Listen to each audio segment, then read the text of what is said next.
Hello everybody, and this is the first of my response videos with regards to some of the comments that have come up in the videos that I put online.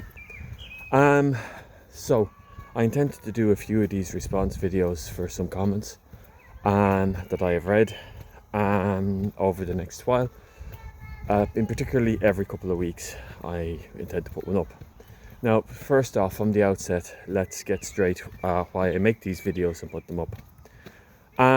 They're largely to engage in public response, largely to set my own thoughts down and to make a record for myself and for others of what's going on in our world today. You might have gathered, for any of you who have been listening to some of my videos, that I've got a great interest in history and in culture, and in particularly relating what is going on in the world today to the perspective of one guy living in North Dublin who does have an interest in these sorts of things. I don't speak for my nation, I don't speak for every Irish person, and I sure don't speak for anyone else bar myself. So they're only really my own personal opinions on these things, and they're there to engage other people who might have different opinions with regards to these things.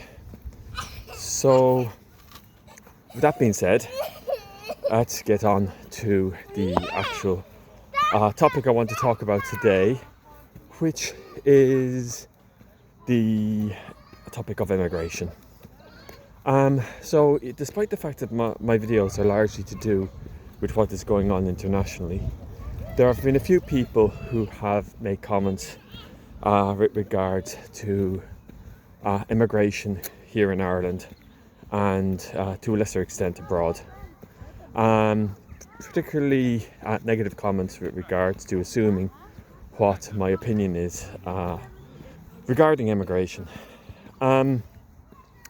So I said that I just put on record what exactly I feel about immigration here in North Dublin, where I live. First off, I like to break my immigration opinion down into a few different parts. First off, talking about the numbers, which we'll get to in a moment. Then talking about the impact of immigration in Ireland, from my perspective. And then finally talking about how I feel immigration is viewed through the lens of our history and culture. We talk about the numbers first. The numbers with regards to immigration, as of the most recent census, which figures came out in 2022, which I know was 4 years ago, and things have changed quite a bit since then. But they are the only numbers we really have that are anyway verifiable. Is that about 1 in 5 Irish people, 20% of the population, are non-Irish born. That might seem large, but when you break it down, you find that about 50% of that come from other EU countries, about 15 to 16% come from the United Kingdom, and about another 5% come from other English-speaking countries that have shared history with ours. That's the United States of America, Canada, and Australia, New Zealand.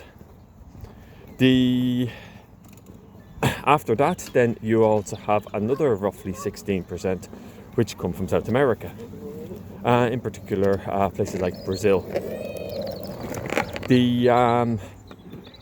Most people, when they talk about immigration in Ireland, seem to get a bee in their bonnet with regards to immigration from Asia, in particularly the Middle East, and immigration from Africa, both of which, according to the figures, account for roughly about 10% of the 20% that was mentioned earlier. Now, what does this mean?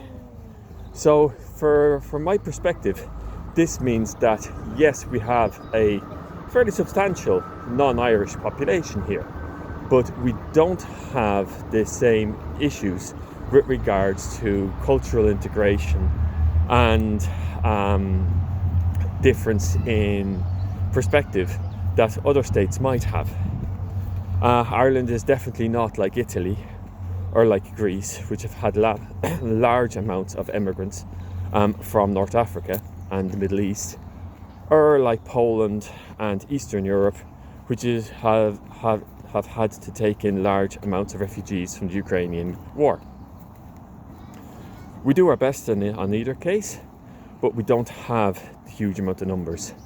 When it comes to refugees, out of a population of about 5 or 6 million, there's about 100,000 refugees in total in Ireland, mostly stemming from Ukraine. So these are the numbers that are verifiable, that come from the last census report, and that have been internationally recognised and internationally verified. So beyond everything else, that's where I usually start my analysis from.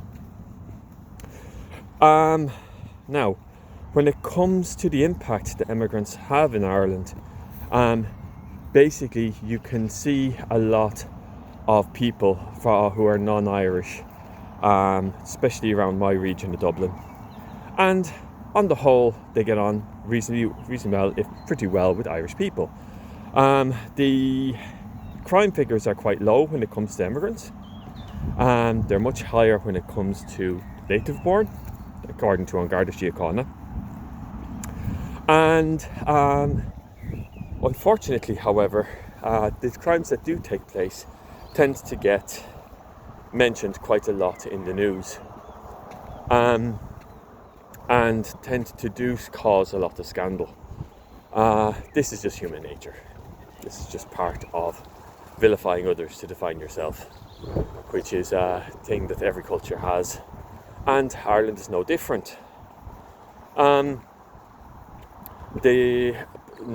We have a large amount of non-Irish working in the care industries, such as hospital and medical industries as well, such as hospitals, caring for younger people, caring for the elderly, that sort of thing, and a large amount working in things like cleaning and the like. These are jobs which Irish people don't particularly want to do. I know very few Irish house cleaners, for example. However, I do know quite a few who are from South America. I know very few Irish people who are nurses, are doctors, whereas you do get quite a few who are from, we'll say, the Asian countries or the Far East. Now, this is quite a big generalisation, and again, this is only my own perspective on these things.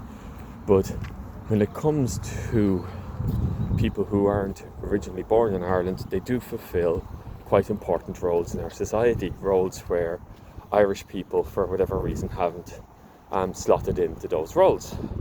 A good example is our medical situation. Most Irish hospitals, the majority of people who work in them are non-Irish born, largely because a lot of Irish medical staff or people who are trained medics, trained doctors, trained nurses, they very naturally go abroad once their training is up, because the wages in other places in the world, particularly the United States of America, is much better than it is here in Ireland, and rightfully so. That's perfectly acceptable, and to be quite honest, I did something similar when I was younger.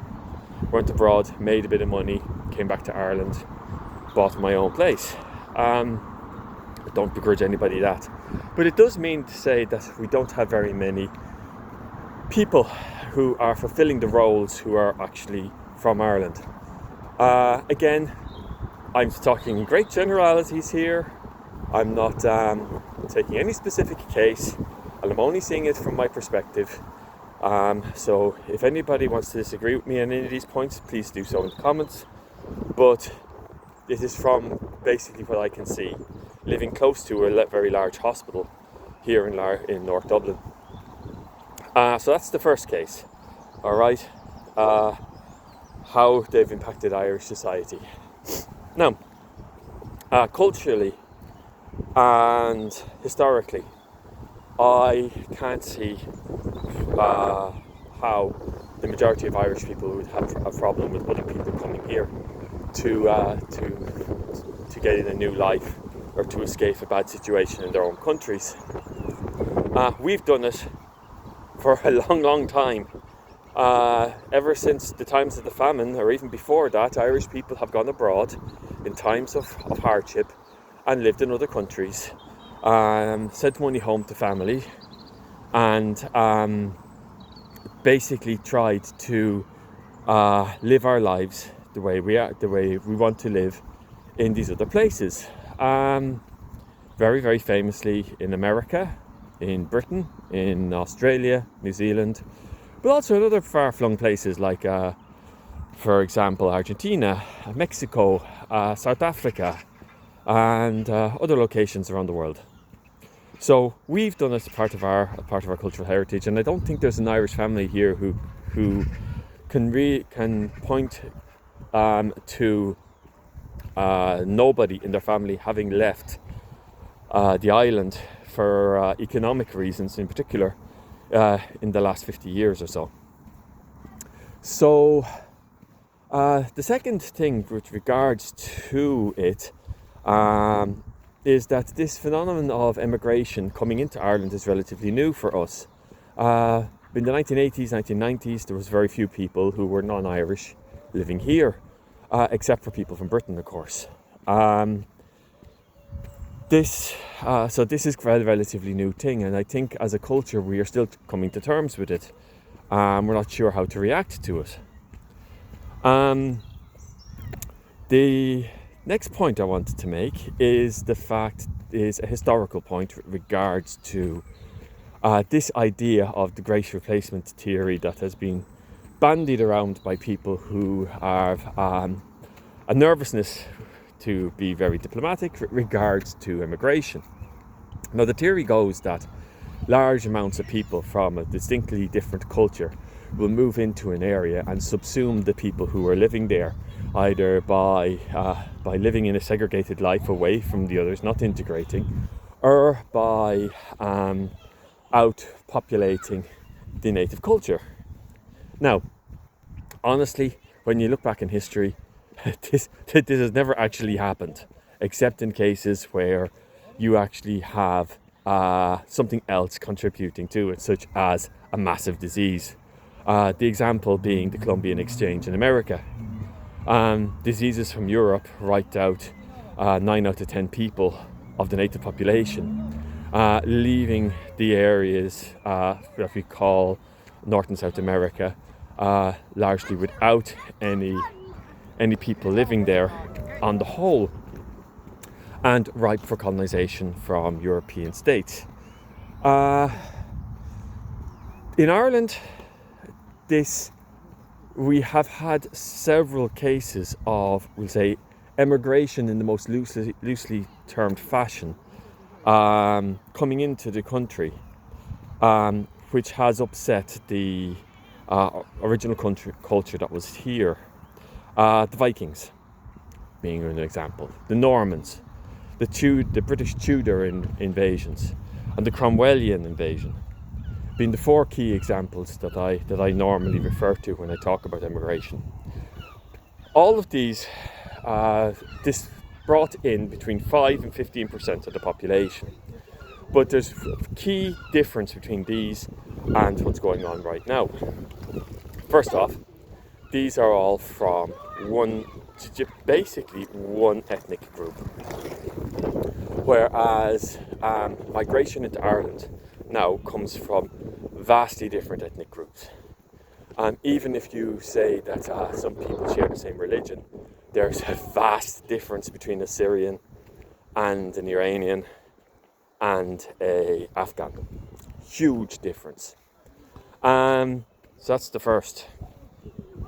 The second is that most of these groups came armed to the teeth, at least initially.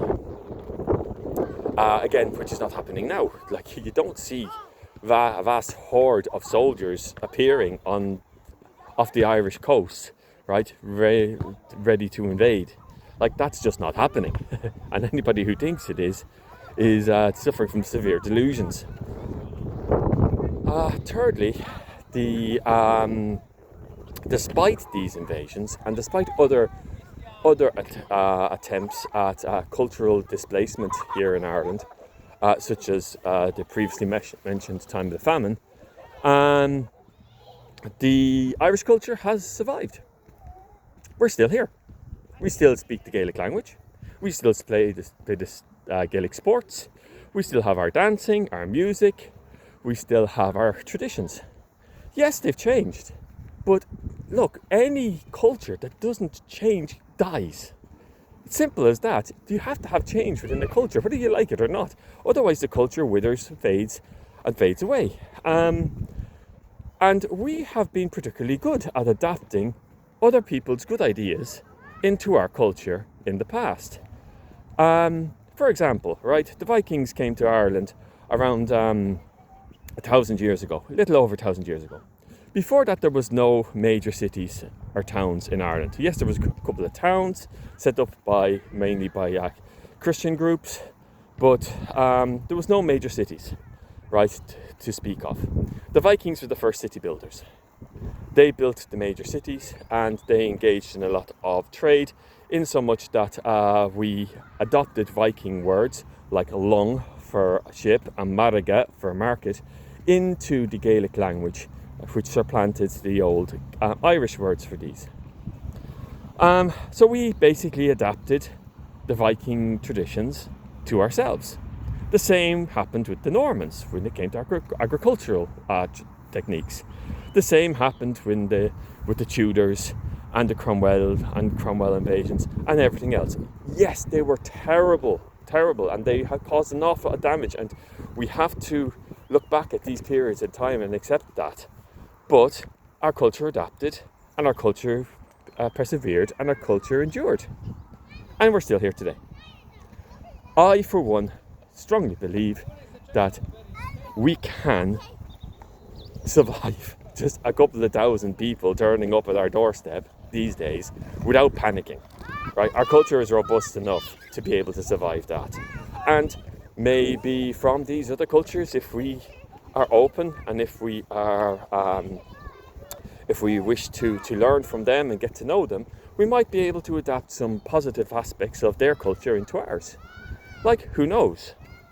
The long and short of it, basically, is that while I am clearly an advocate for immigration, I do understand the idea of controlled immigration, and I do understand that there is procedures that have to be taken and there is legal frameworks that have to be followed.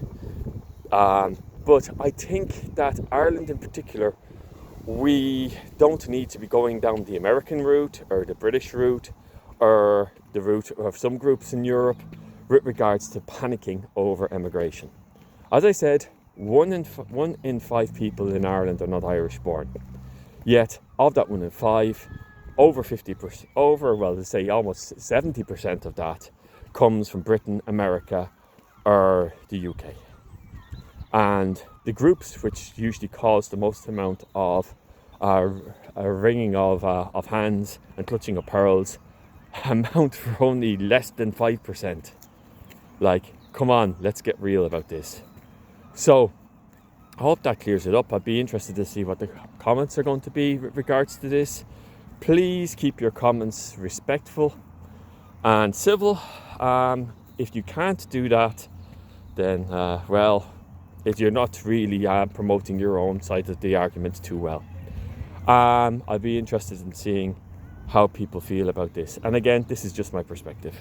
Have a nice day.